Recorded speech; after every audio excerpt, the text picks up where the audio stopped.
కష్ట సమయాల్లో చాణక్యుడు చెప్పిన ఈ 3 పద్ధతులు పాటిస్తే మీకు ఉపయోగం ఉంటుంది. నన్ను వదిలి వెళ్ళిన వారికి నేను ధన్యవాదాలు చెప్తున్నాను. ఎందుకంటే వారు నాకు చాలా నేర్పించారు. వారి చుట్టూ ఉన్న ప్రజలు ప్రతికూలతలు మరియు అభిప్రాయాలకు వారు ఎటువంటి విలువ ఇవ్వరని నిర్ణయించారు. బదులుగా వారు తమ జీవితాలు మరియు నిర్ణయాలపై పూర్తి బాధ్యత తీసుకోవడం ద్వారా తమ స్వావలంబనాన్ని వినియోగించుకోవాలని నిర్ణయించారు.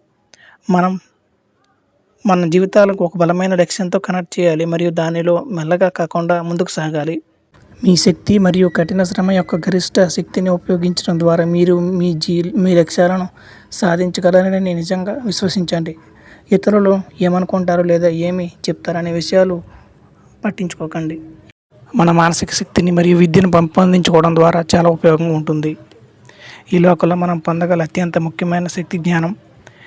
మీరు మనిషి స్వభావం మరియు జీవితంలో వివిధ కోణాల గురించి నిజమైన అవగాహన పొందితే మీరు సమతుల్యమైన వ్యక్తి అవుతారు.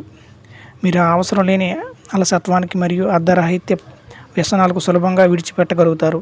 చిన్నగా చెప్పాలంటే సత్యం మీరు విముక్తి చేస్తుంది. కాబట్టి మీ మనసును అదుపులో పెట్టుకొని చదవడం నేర్చుకోండి మరియు పాపమోక్షం సరైన జ్ఞానాన్ని అభ్యసించడంలో ఉంది.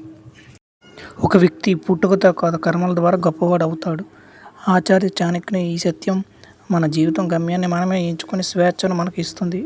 ఒక వ్యక్తి పేదవాడిగా పుట్టవచ్చు, అయితే అతను పెరిగి పెద్దవాడయ్యాక తన జీవిత గమనాన్ని తానే మార్చుకునే శక్తిని పొందుతాడు. మీ ఆలోచనలను అదుపులో ఉంచుకోండి. మీ మనసును ఏమి అందిస్తున్నారో జాగ్రత్తగా వహించండి. మహనీయులు రాసిన పుస్తకాలను చదవండి. గొప్ప ఆశయాలు ఉన్న వారితో స్నేహం చేయండి. భవిష్యత్తులో మీకోసం వేచి ఉన్న గొప్పతనం కోసం ప్రస్తుత క్షణపు కోరికలను త్యాగం చేయండి.